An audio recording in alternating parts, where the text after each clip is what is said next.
আসলে রূপগঞ্জ একটি ব্যতিক্রম জায়গা আমি বলি, কারণ রূপগঞ্জের রূপটা চলে গেছিল। এই রূপকে ফেরত আনার জন্য আমরা এখন আবার 5 তারিখের পর থেকে আমরা চেষ্টা করছি ইনশাল্লাহ। আমি আগেও বলেছি তারাবতে বিভিন্ন জায়গায় যে রূপগঞ্জের রূপ আমরা ফেরত আনবো ইনশাল্লাহ। আমরা সবাই মিলে এই রূপকে ইনশাল্লাহ আমরা ফেরত আনা সক্ষম হব ইনশাল্লাহ।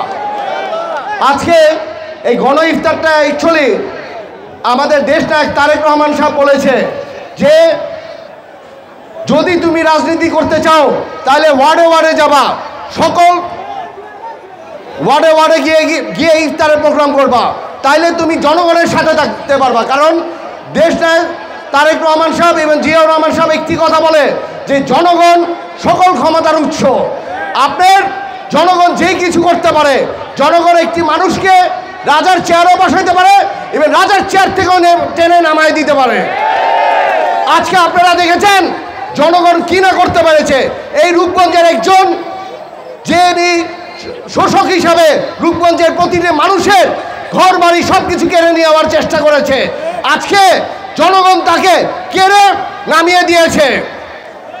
আশা করব জনগণ আবার আপনারা ঠিক করবেন কাকে দিলে, কাকে ভোট দিলে, কাকে সমর্থন করলে যাতে এই রূপগঞ্জের রূপটা ফেরত আসবে।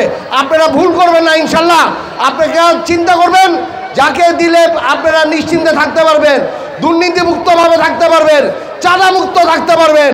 আপনারা ইনশাল্লাহ তাকে ইনশাল্লাহ ভোট দিবেন।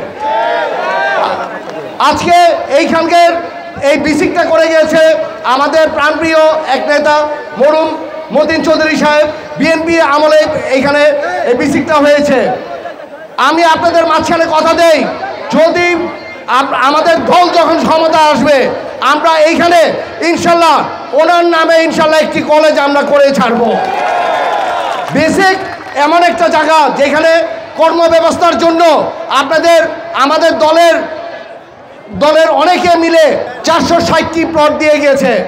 আশা করব জামদানির পল্লী হিসাবে যেইটা আছে সারা পৃথিবীর কাছে এই বিসিকের নামটা যাতে সব সময় সব জায়গায় যাতে থাকে এই ব্যবস্থা ইনশাল্লাহ আমরা করে ছাড়বো।